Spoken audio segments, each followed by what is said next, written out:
Talking to oneself is a habit everyone indulges in. We could no more stop talking to ourselves than we could stop eating and drinking.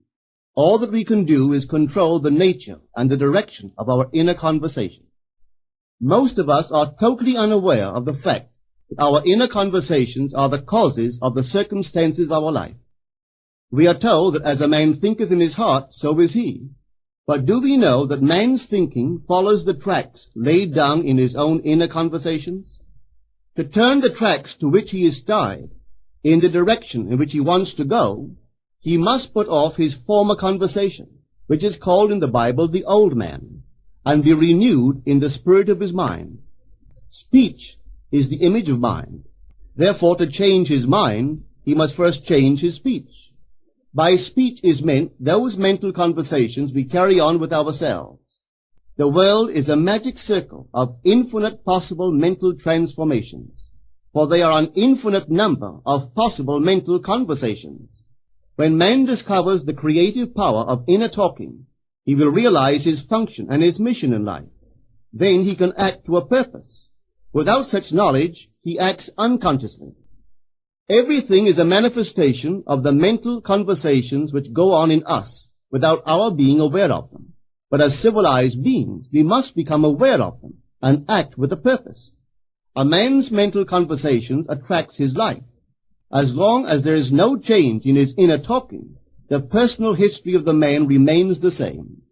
To attempt to change the world before we change our inner talking is the struggle against the very nature of things. Man can go round and round in the same circle of disappointments and misfortunes, not seeing them as caused by his own negative inner talking, but as caused by others. This may seem far-fetched, but it is a matter which lends itself to research and experiment. The formula the chemist illustrates is not more certainly provable than the formula of this science by which words are clothed in objective reality. One day a girl told me of her difficulties in working with her employer. She was convinced that he unjustly criticized and rejected her very best efforts. Upon hearing her story, I explained that if she thought him unfair, it was a sure sign that she herself was in need of a new conversation piece. There was no doubt but that she was mentally arguing with her employer, for others only echo that which we whisper to them in secret. She confessed that she argued with him mentally all day long. When she realized what she had been doing, she agreed to change her inner conversations with her employer. She imagined that he had congratulated her on her fine work, and that she, in turn, had thanked him for his praise and kindness. To her great delight, she soon discovered that her own attitude was the cause of all that befell her. The behavior of her employer reversed itself. It echoed, as it had always done, her mental conversations with him. I rarely see a person alone without wondering to what conversation piece is he tied. On what mysterious track is he walking? We must begin to take life consciously, for the solution of all problems lies just in this. The second man, the Lord from heaven in all of us, is trying to become self-conscious in the body, that he may be about his Father's business. What are his labors? To imitate his Father, to become master of the Word, master of his inner talking, that he may mold this world of ours into a likeness with the kingdom of love. The prophet said, "Be ye imitators of God as dear children." How would I imitate God? Well, we are told that God calls things that are not seen as though they were seen, and the unseen become seen. This is the way the girl called forth praise and kindness from her employer. She carried on an imaginary conversation with her employer from the premise that he had praised her work, and he did. Our inner conversations represent in various ways the world we live in. Our individual worlds are self-revelations of our own inner speech. We are told that every idle word that men shall speak, they shall give account thereof. For by their words they shall be justified, and by their words they shall be condemned. We abandon ourselves to negative inner talking, yet expect to retain command of life.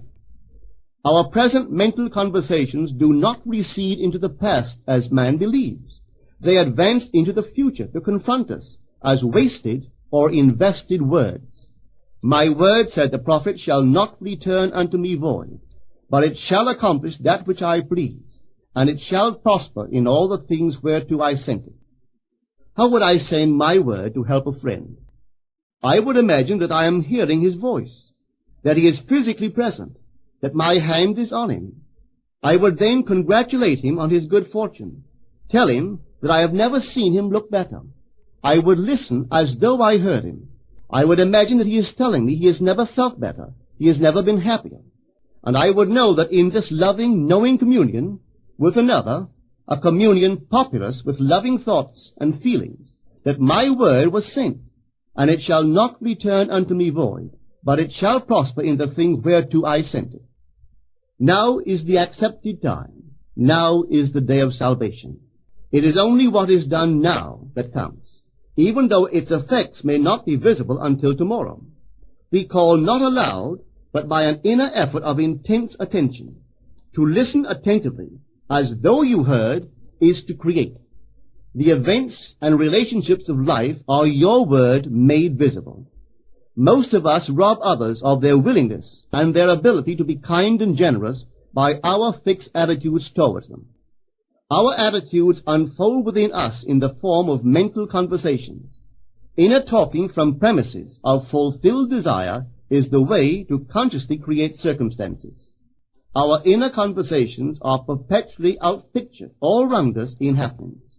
Therefore, what we desire to see and hear without, we must see and hear within, for the whole manifested world goes to show us what use we have made of the word.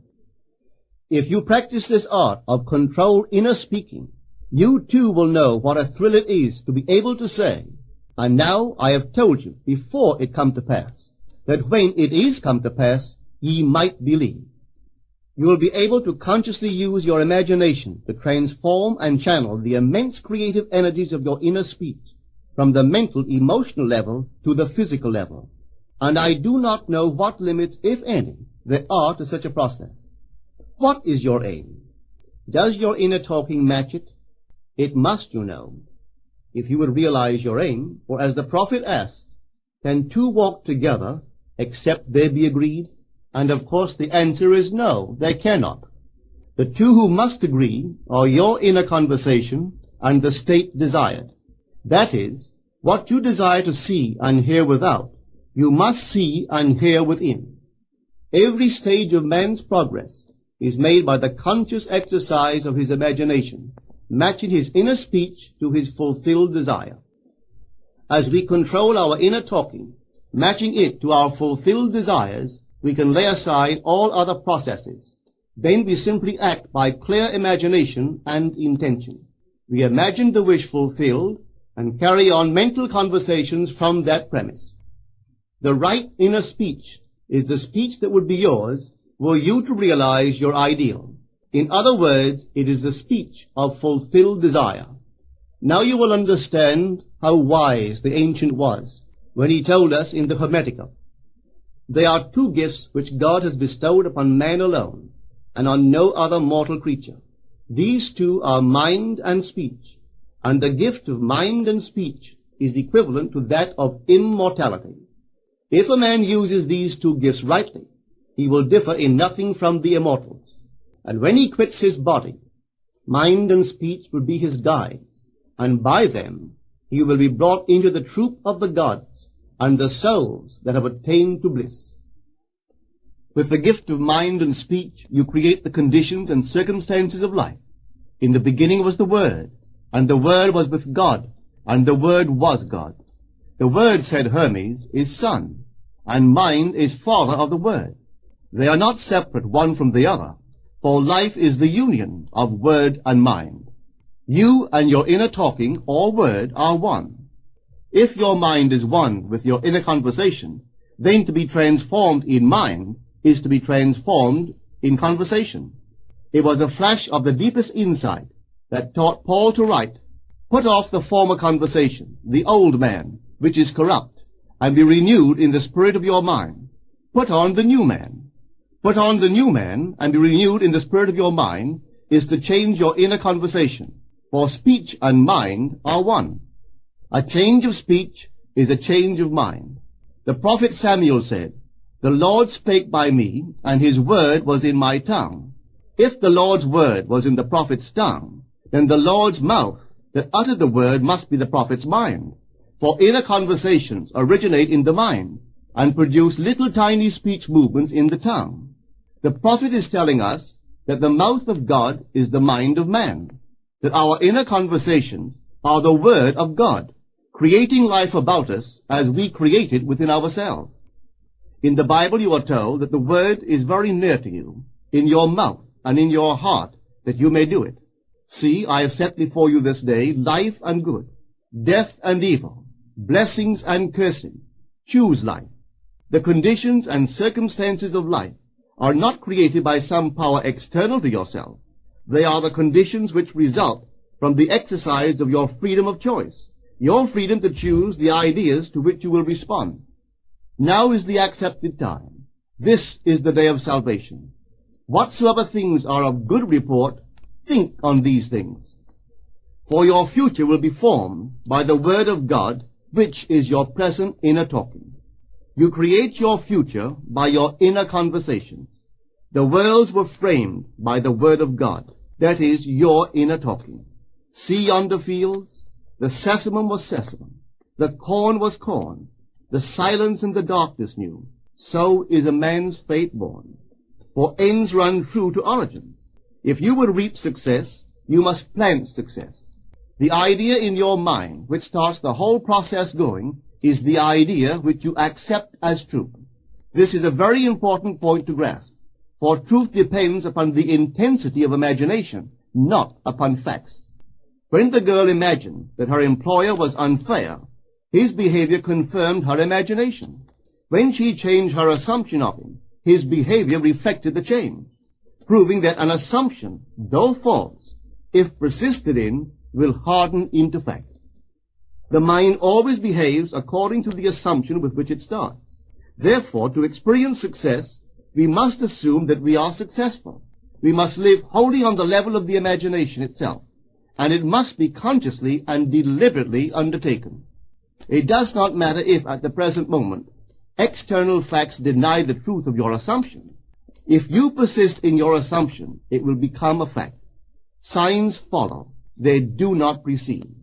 To assume a new concept of yourself is to that extent to change your inner talking or word of God, and is therefore putting on the new man.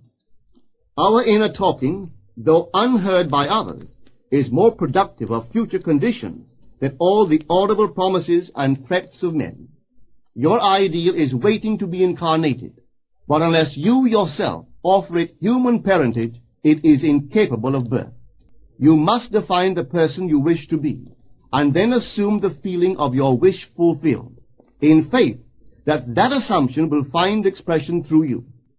The true test of religion is in its use, but men have made it a thing to defend. It is to you that the words are spoken. Blessed is she that believed, for there shall be an accomplishment of those things which are spoken unto her from the Lord. Test it, try it.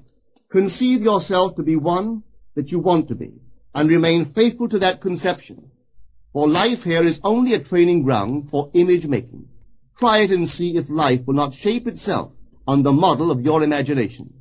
Everything in the world bears witness of the use or misuse of man's inner talking.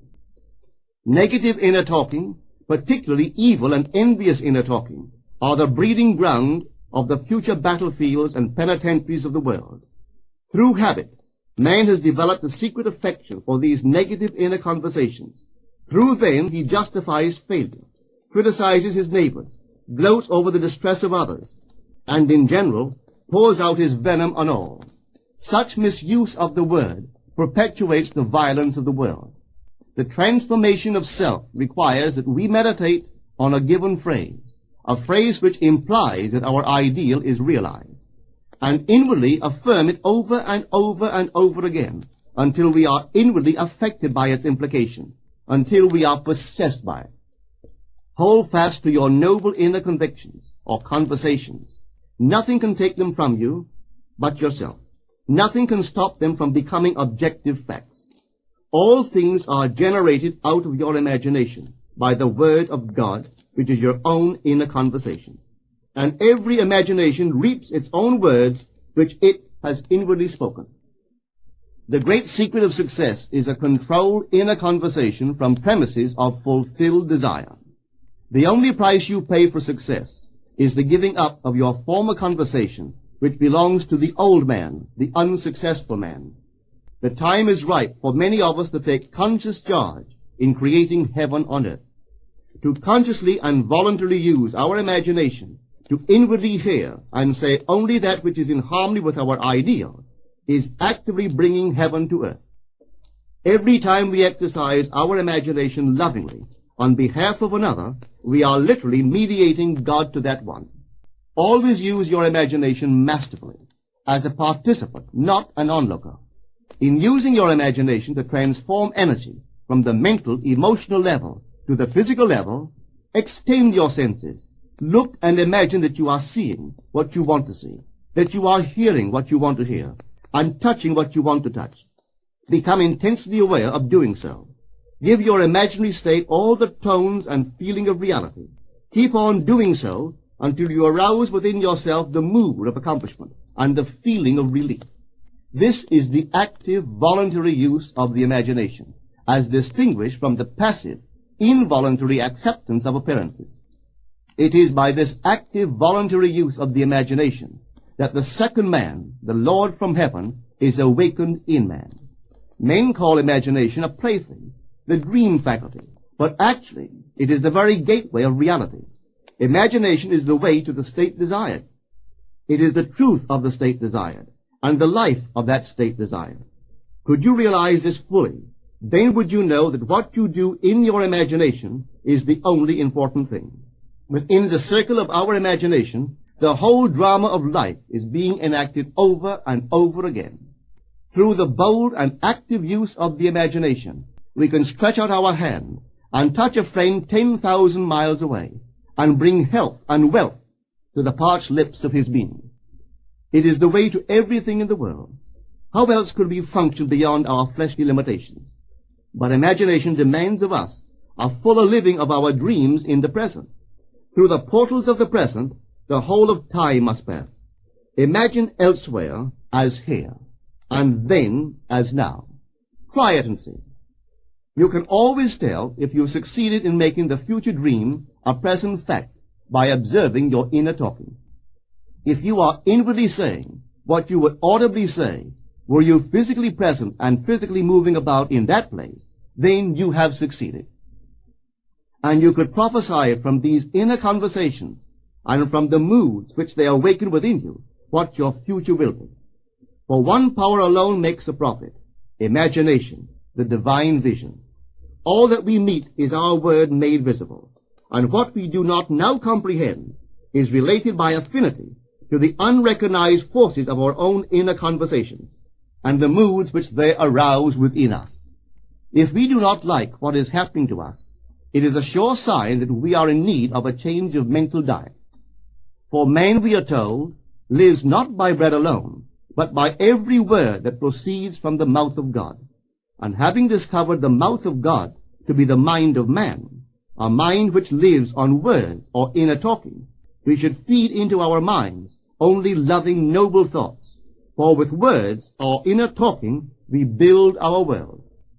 Let love's lordly hand raise your hunger and thirst to all that is noble and of good report, and let your mind starve ere you raise your hand to a cup love did not fill, or a bowl love did not bless, that you may never again have to say, "What have I said?